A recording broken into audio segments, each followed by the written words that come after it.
Shabbat Shalom. A paraxá dessa semana é uma paraxá que eu me sinto bem à vontade, de estar podendo falar sobre ela. Instituição de juízes, de policiais, de oficiais que cumpram uma determinação dada por um juiz.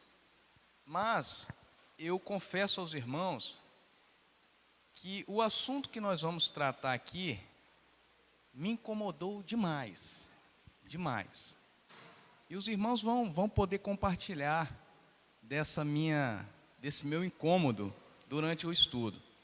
Mas shofetim, que significa literalmente, a palavra hebraica shofetim significa literalmente juízes. Na verdade, o teor da porção é a instituição de juízes que julguem em conformidade com um padrão ético estabelecido com a Torá. É esse o resumo básico da paraxá shofetim. Aqui nós temos a instituição de juízes. Para cada tribo existia um tribunal. Hoje nós temos em cada cidade um fórum, Olhando nos dias de hoje, nós temos em cada comarca, em cada município um fórum. Lá em cada tribo existia um tribunal territorial. Então foi instituído um tribunal territorial para cada tribo. Mas nos versículos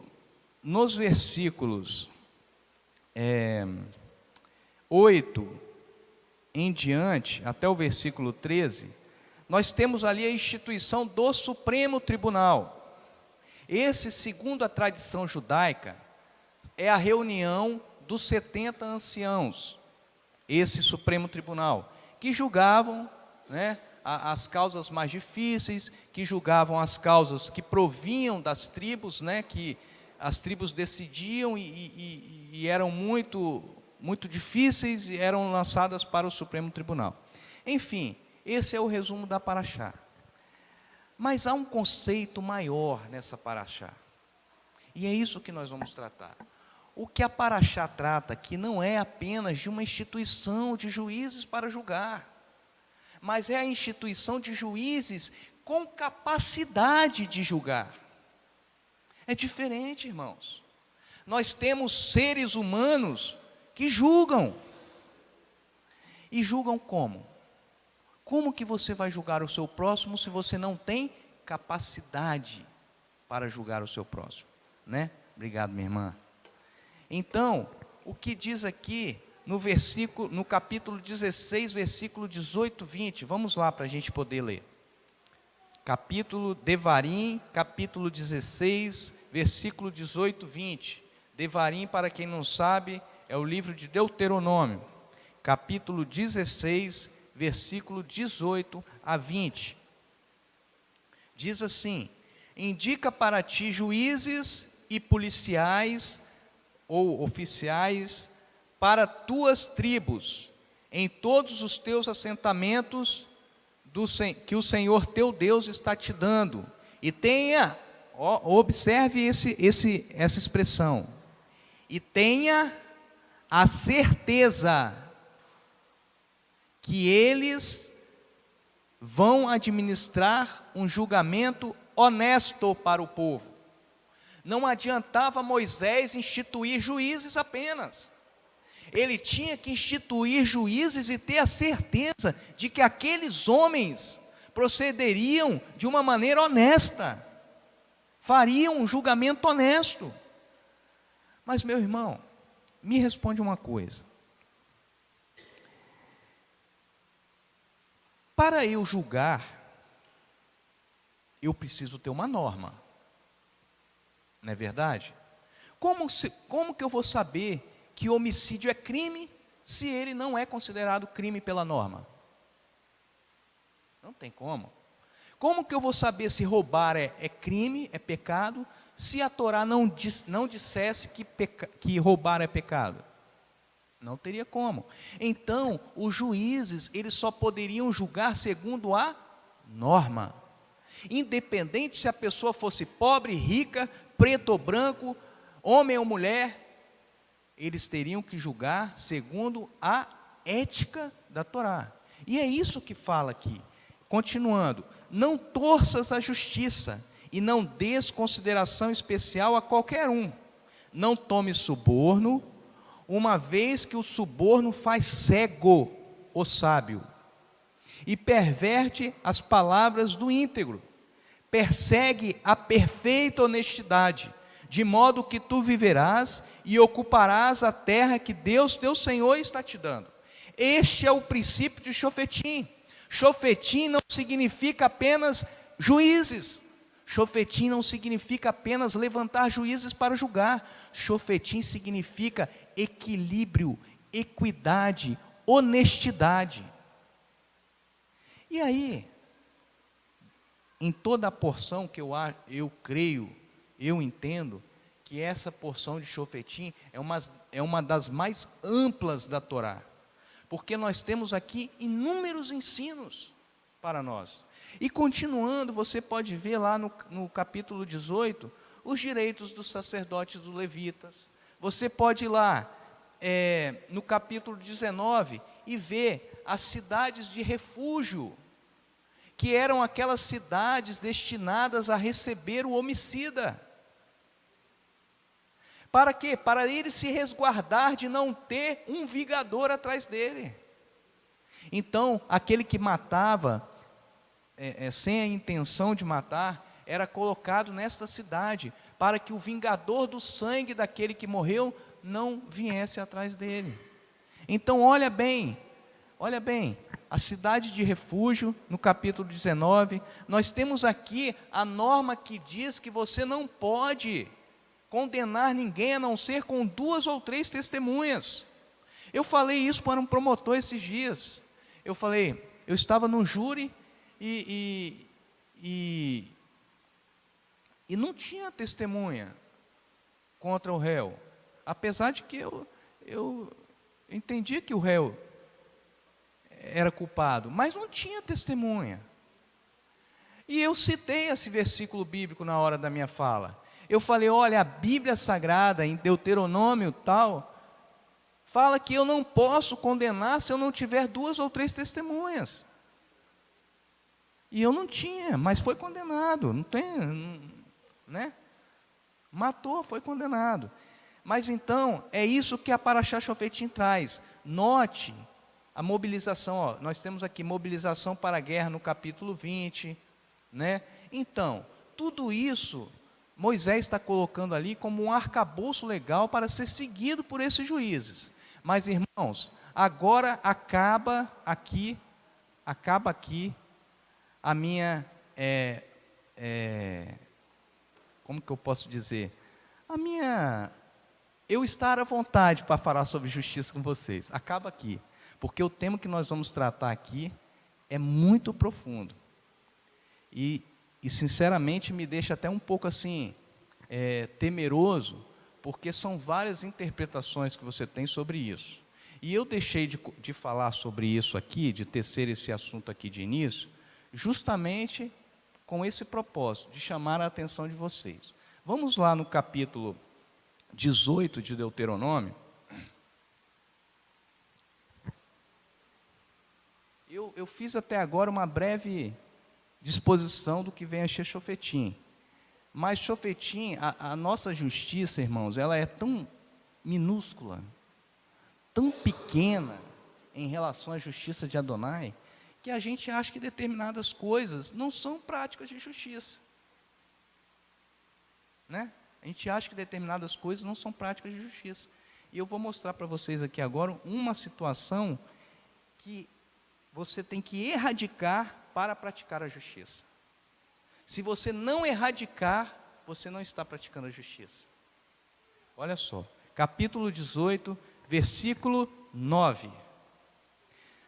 Versículo 9 fala, eu não sei qual o seu título aí, mas na minha Bíblia está escrito assim, as abominações das nações. Antes eu quero dizer uma coisa para vocês. Quando eu era adolescente, me ensinaram que não existe pecadinho e pecadão. Quem já aprendeu isso? Todos nós. Não existe pecadinho e pecadão. Tudo é pecado. Pois eu digo para você que é mentira. Existe diferença de pecado. Existe o pecado que você peca, mas não é para a morte. Você vai lá, oferece um sacrifício, se purifica, volta a ter a sua vida normal. Existe um pecado que é para a morte. Exemplo, adultério. Não foi isso? Quando Davi pecou, o pecado dele era para a morte. Mas Elohim, com toda a tua misericórdia, não o matou. Mas a consequência do pecado continuou por toda a geração dos seus filhos. E existe um outro termo, que esse daí nós não podemos nem sequer pensar, que significa abominação. Abominação.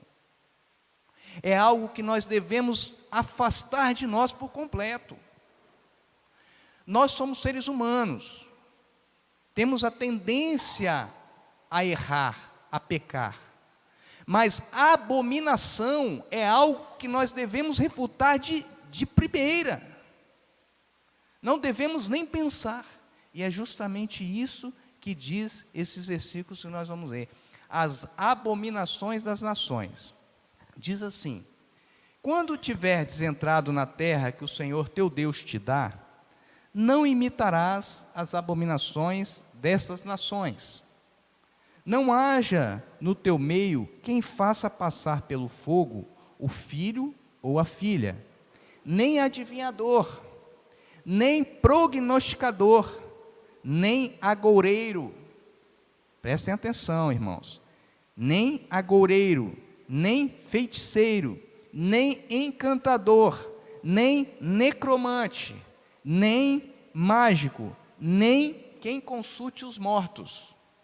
O Senhor abomina todo aquele que faz essas coisas. É por causa dessas abominações que o Senhor teu Deus expulsa essas nações diante de ti. Estava falando com o povo de Israel. Eu estou expulsando as nações de diante de ti, porque elas são abominação diante dos meus olhos. Olha a gravidade.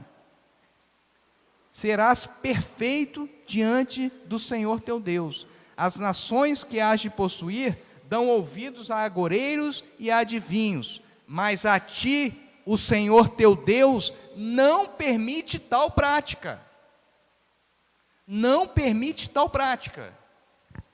Então, irmãos, nós temos aqui na Torá, aqui em Deuteronômio, nós temos lá em Números, falando sobre essa proibição de poder, praticar essas abominações, certo? Então esse é o primeiro ponto, é proibido, é abominação, não é nem pecado, é abominação. Agora, Roberto, por que Saul mandou retirar todos os feiticeiros, matar todos os feiticeiros do reino? Porque ele cumpriu a Torá. Não poderia existir no meio do povo de Israel nenhum feiticeiro, ninguém que mexesse com coisa oculta, com ocultismo, com esoterismo, com práticas espíritas, com algo que poderia levar Israel a se contaminar. Não poderia ter. Então Saul determinou que todos os feiticeiros, agoreiros, necromantes fossem retirados. Mas vamos lá, em 1 Samuel,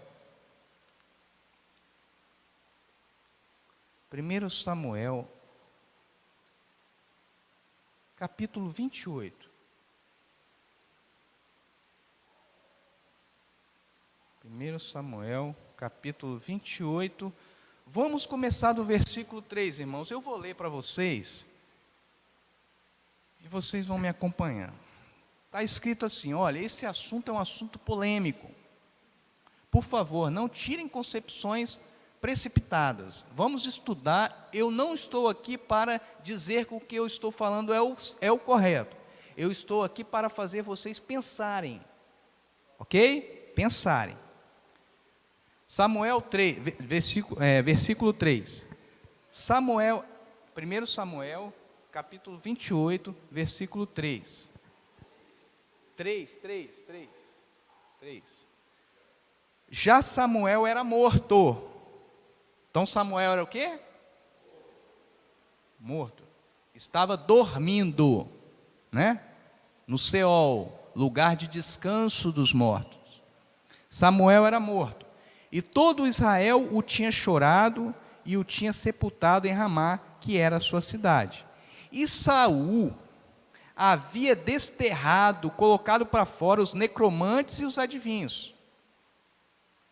Vendo Saul, 4. Ajuntaram-se os filisteus, vieram e se acamparam em Sunem. Reuniu Saul todo Israel e se acamparam em Gilboa. Vendo Saul o arraial dos filisteus, que eram fortes, temeu e estremeceu muito o seu coração. Por que Saul temeu? Porque Deus já não estava com ele. E ele sabia disso. Apesar dele ter colocado para fora anteriormente todos os adivinhos, todos os necromantes, apesar dele ter praticado o que estava ordenando na Torá, a presença de Deus não estava mais com Saul. Não estava. Por causa da sua rebeldia. Então, ele temeu. E sabe o que aconteceu, irmãos? Sabe o que aconteceu? Ele procurou os sacerdotes, Tumim e Urim. Os sacerdotes nada falaram para ele. Procurou os profetas. Os profetas nada falaram. Procurou então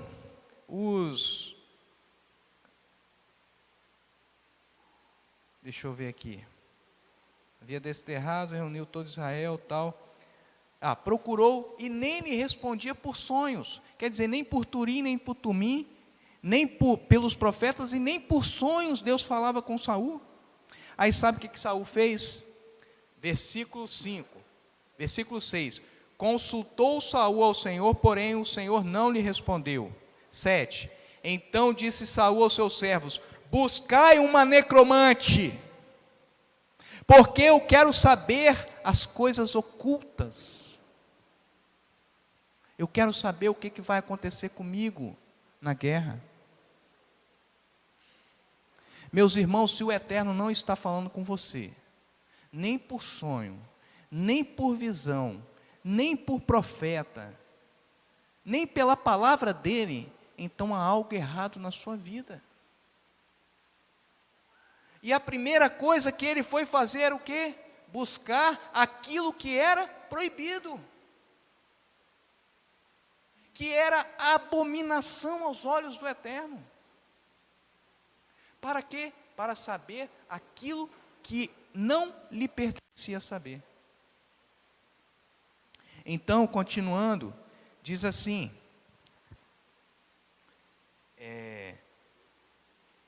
então acharam a necromante, disseram-lhe os seus servos: em Endor há uma mulher que é necromante. Versículo 8: assim disfarçou-se Saul disfarçou-se para enganar a necromante. Ele se disfarçou para enganar a necromante, mas ele não entendia que diante do Eterno ele não poderia se disfarçar. E aí ele foi, a necromante. Aí vestiu outras roupas e foi com 2 homens. E de noite chegaram a mulher. E lhe disse: peço-te que me adivinhes pela necromancia e me faça saber aquele que eu te disser, que me faça subir aquele que eu te disser. Ou seja, ele queria fazer acordar Samuel do Seol, para que ele pudesse ouvir da boca do profeta Samuel se ele iria vencer ou se ele iria morrer nessa guerra. Era isso que Saul estava querendo. Aí, irmãos, o que aconteceu? Olha só, agora eu peço que vocês prestem muita atenção nisso, porque é um pontinho para você entender de maneira errada. É um pontinho. Diz assim, 9. Mas a mulher lhe disse: certamente bem sabes o que fez Saul. Ela não sabia que ele era Saul, ele estava disfarçado.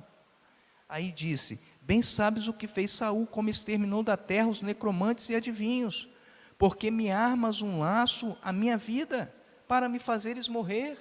Ela perguntou. Então Saul lhe jurou pelo Senhor: tão certo como vive o Senhor, que nenhum mal te sobrevirá por isso. Aí a mulher disse assim, disse-lhe então a mulher: a quem te farei subir, Saul? Quem que você quer que eu acorde, Saul, para que fale a você? Aí Saul respondeu: faze-me subir a Samuel. Faze-me subir a Samuel. Oi? Que Jorge? É Saul. Não, ela não sabia que era Saul. Saul estava disfarçado. Ela perguntou para ele: quem que você quer que eu faça subir? Aí a mulher respondeu: faça-me subir Samuel.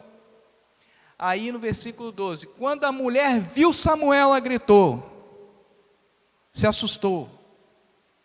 Irmãos, entenda isso agora comigo.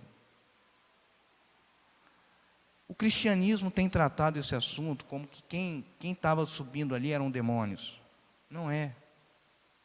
Primeira coisa que você tem que ver aqui é que a mulher não chegou a fazer nenhum trabalho para evocar o morto.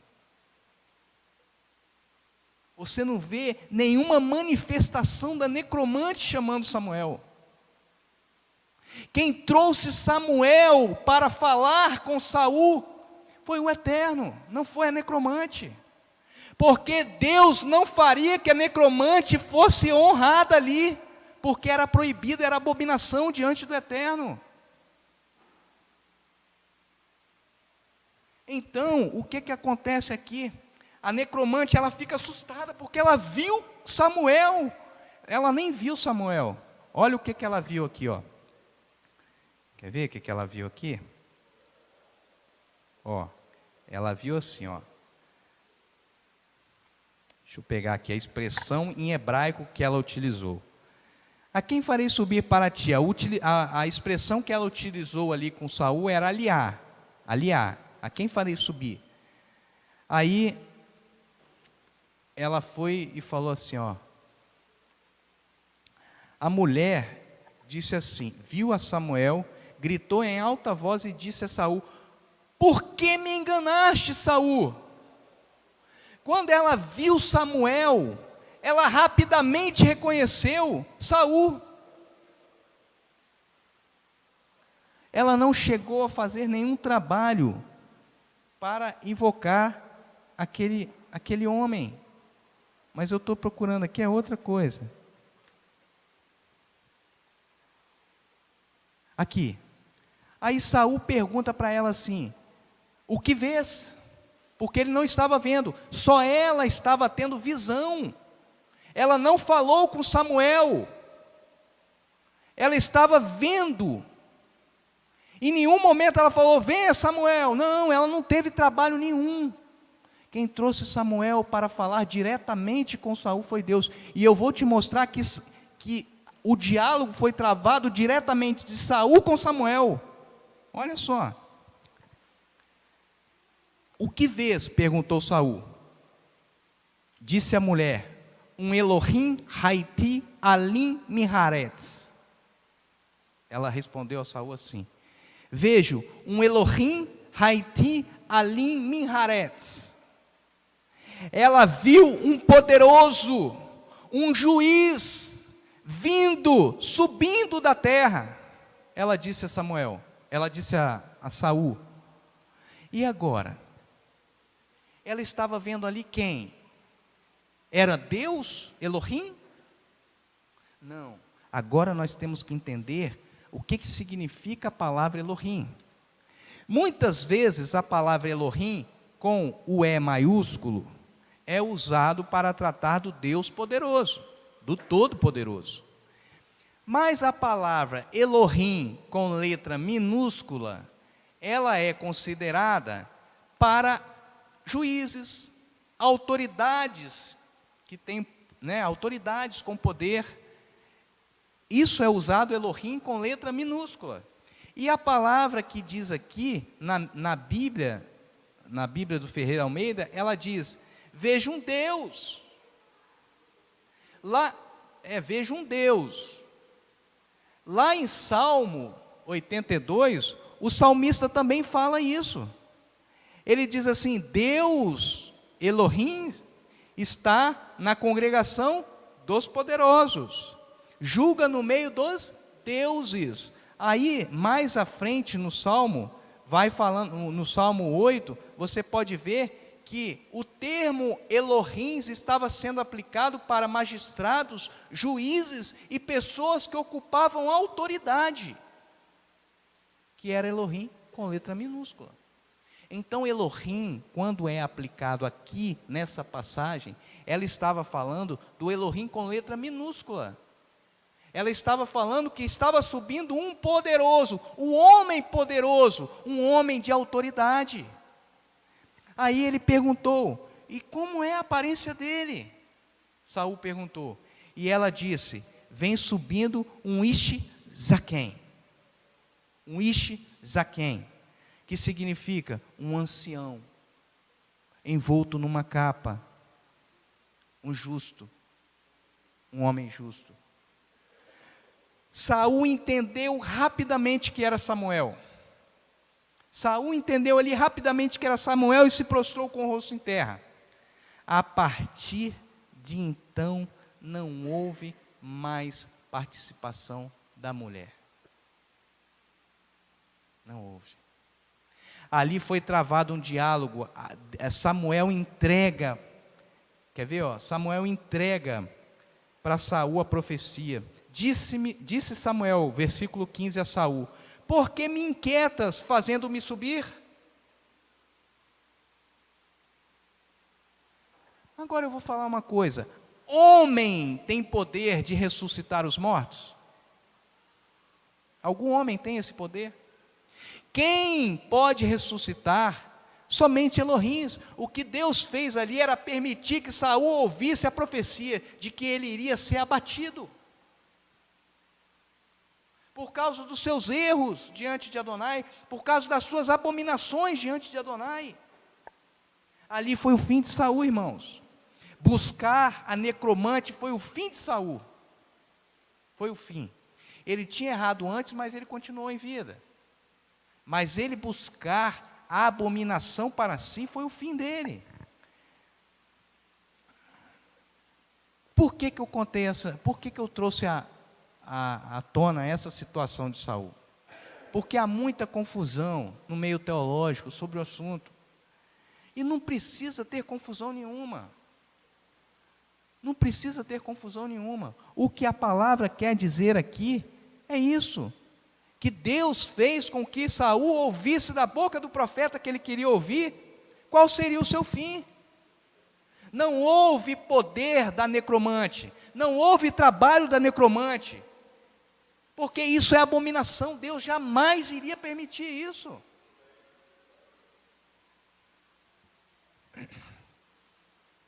Mas por que eu trouxe isso? Eu trouxe isso porque nós nos assemelhamos a Saul. Sabia, Jorge? Nós nos assemelhamos a Saul. Quando o homem em si, ele tem uma fragilidade muito grande, no sentido de querer conhecer. O homem procura o conhecimento a todo custo. Sobre o fundamento de que a palavra diz, o meu povo perece por falta de conhecimento. Aí nós usamos isso para fundamentar o nosso correr atrás de um conhecimento, daquilo que é oculto, daquilo que não é revelado. E a palavra de Deus diz assim, quer ver o que diz a palavra de Deus? No próprio livro de Deuteronômio, a própria Torá fala, capítulo 29, versículo 29 de Deuteronômio. Olha o que a palavra diz: as coisas ocultas pertencem ao Eterno, nosso Deus, mas aquilo que foi revelado aplica-se a nós e a nossos filhos. Nós devemos, portanto, guardar a Torá. Por que nós saímos correndo atrás daquilo que é oculto?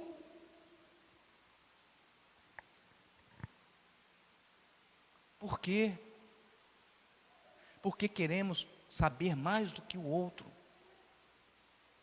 É isso. Nós não sabemos nem a Torá. A verdade é essa. Nós não conhecemos nem a Torá a fundo. E nós queremos conhecer o oculto. Aí sabe o que acontece com a gente? Nós partimos para o ocultismo. Não, eu não faço isso não. Eu não faço isso. Faz sim. Faz sim. Toda vez que você busca algo,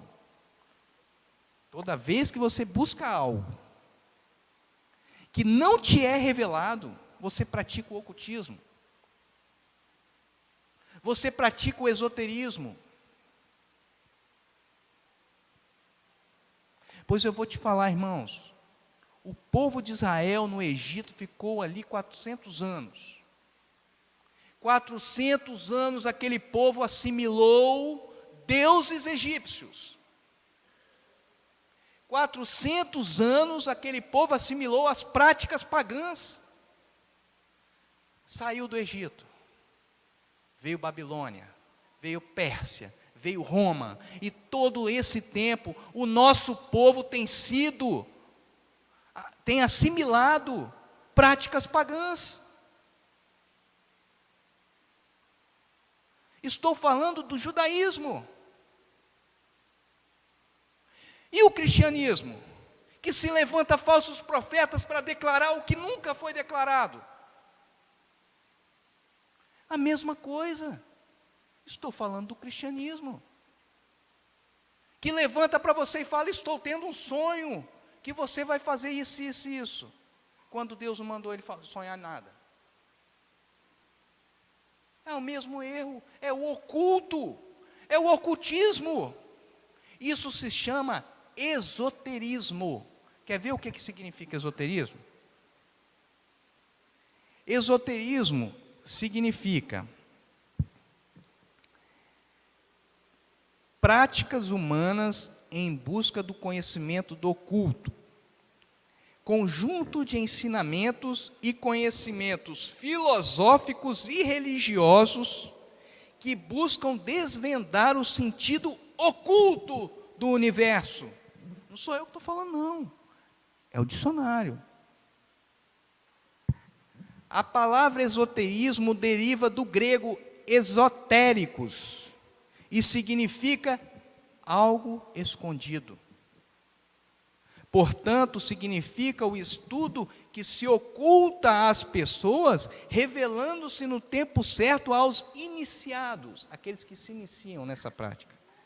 Não em escolas, mas solitariamente, trabalha solitariamente, através de mestres e da leitura de livros esotéricos.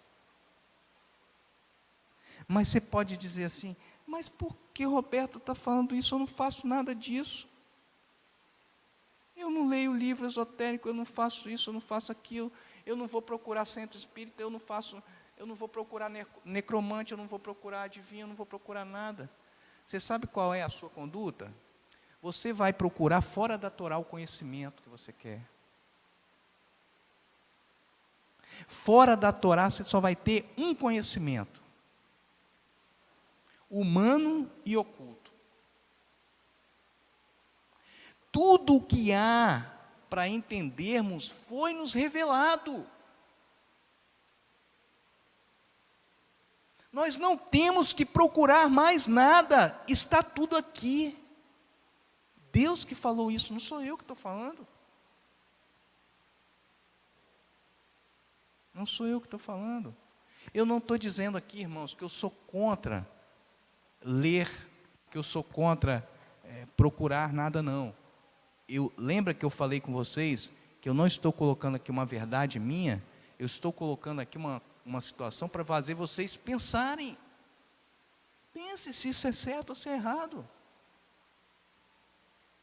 Pense, sabe por quê? Hoje nós vivemos num mundo pagão, que tem práticas pagãs, e muitas vezes nós queremos conhecer essas práticas,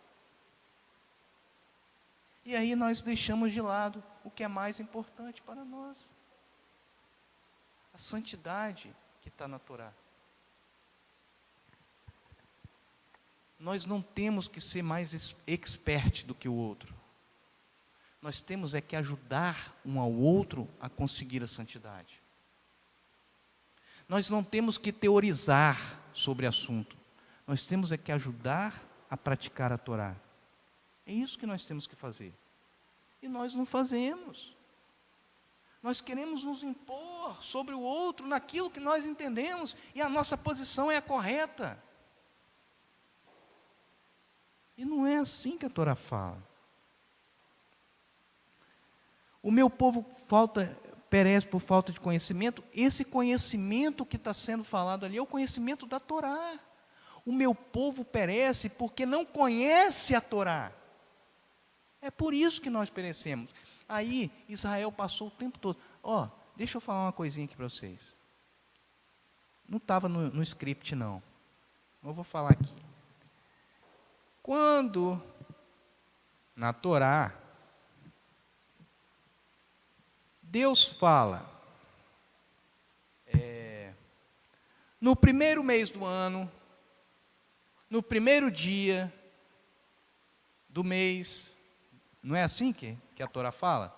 No primeiro mês do ano, no primeiro dia do mês, é assim que Deus fala. Deus usa nome para mês? Não. Deus fala o primeiro mês, o segundo mês, o sétimo mês, é a festividade tal. Deus fala assim.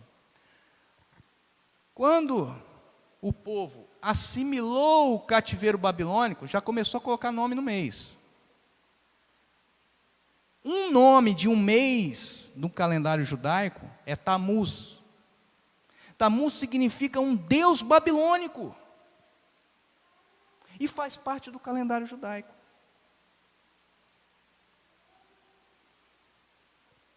Assimilou.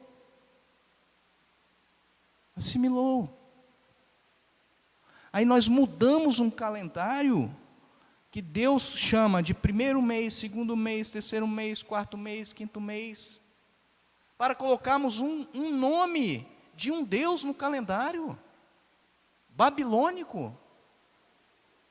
Meus irmãos, não estou aqui criticando, estou aqui só ponderando. Então, por que isso aconteceu? Porque Israel assimilou algumas coisas do cativeiro. Mas sabe o que Deus fala do povo de Israel? Fala assim: ainda tem 7.000 que não se curvaram a Baal. Ainda tem 7.000 que não se curvaram a Baal. E é esses 7.000 que eu farei proezas. É esses 7.000 que farão o povo retornar. A exemplo do que fez, olha só, a exemplo do que fez Esdras e Neemias. Eles estavam no cativeiro persa. estavam no cativeiro persa, sofrendo as assimilações ali daquele povo persa. E o que Neemias e Esdras fizeram? Conduziram o povo a um retorno à Torá. E encontraram diante dos seus irmãos opositores. Vocês estão entendendo, irmãos? Vocês estão entendendo? Eu não estou aqui criticando ninguém, não. Eu estou aqui criticando o seguinte, que nós temos opositores até dentro, quanto mais fora. Neemias e Esdras tinham opositores. Eles estavam retornando para a Torá e eles tinham opositores, que eram irmãos. Aí o que aconteceu? Olha o que aconteceu com Neemias e Esdras. Lá no capítulo 8, 7, 9, diz assim, não precisa lá não que eu vou ler, já estou terminando. E Jesua, Bani, Serebias, Jamim e os levitas ensinavam a Torá ao povo, no meio pagão. Eles estavam ali levantando a verdade da Torá. Não importa onde você está, irmão, não importa onde você está, não importa. Importa é que você leve a verdade daquilo que lhe foi revelado. Foi revelado a você, foi colocado na sua mão a Torá. Não foi colocado na sua mão o ocultismo. Eva e Adão erraram porque buscaram o oculto.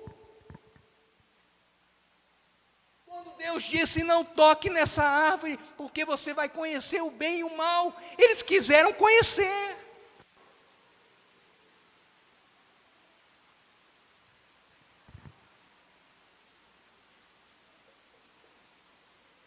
Deus não estava falando com Saul, mas ele queria que Deus falasse com ele.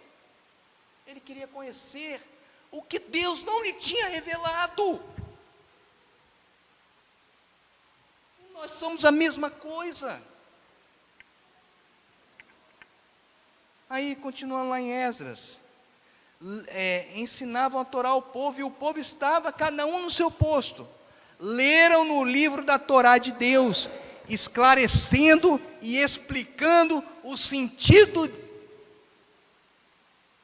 de modo que todo o povo pudesse entender o que lia. É isso, irmãos. Cada um de nós temos essa mesma tarefa, porque se você faz parte do remanescente, daqueles que não se curvaram a Baal, daqueles que não buscam o oculto, mas que querem que o povo entenda a Torá. Aí, então, Neemias, que era governador, e Esdras, sacerdote e escriba, e os levitas que ensinavam o povo, disseram a todo o povo: este dia é consagrado ao Senhor vosso Deus, pelo que não vos lamenteis, nem choreis, pois o povo todo chorava, ouvindo as palavras da Torá. Ouvindo as palavras da Torá. Nós temos que ser como Esdras e Neemias, condutores do povo para a Torá.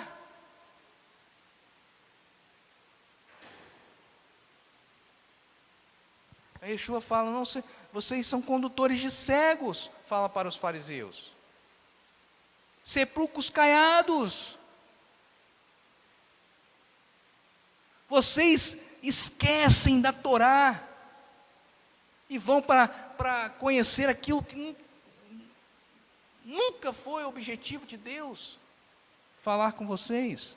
E aí entra a profecia, entra a adivinhação, entra sonho falso, entra tudo que pode fazer. Aí o povo é levado a cativeiro, não sabe por quê.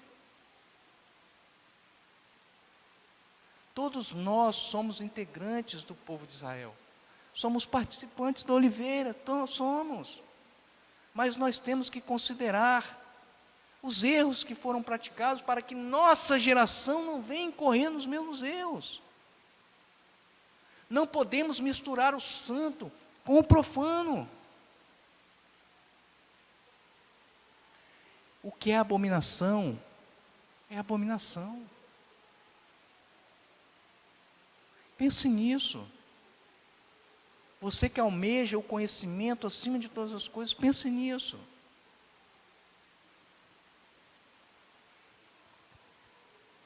Lá em Oséias diz assim, esse texto que está lá em Oséias 4:6 diz assim: o meu povo foi destruído porque lhe faltou o conhecimento, porque tu rejeitastes o conhecimento, também eu te rejeitarei, para que não sejas sacerdote diante de mim. E visto que te esquecestes da Torá do teu Deus, também eu me esquecerei dos teus filhos. Lá em Isaías o profeta fala assim: portanto, o meu povo será levado cativo, porque falta o entendimento. Falta o entendimento. Que possamos, irmãos, estar convictos de que a nossa verdade está na Torá. Nós não precisamos procurar verdade que não foi manifesta para nós. Não espere algo que não te foi revelado. Tudo o que precisamos saber está aqui. Amém? Que o Eterno nos abençoe, que o Eterno nos guarde. Eu sei que é um assunto assim, pesado, é um assunto, né, difícil de entender, mas que o Eterno possa, que o Espírito Santo possa continuar ministrando a vocês. Amém? Amém.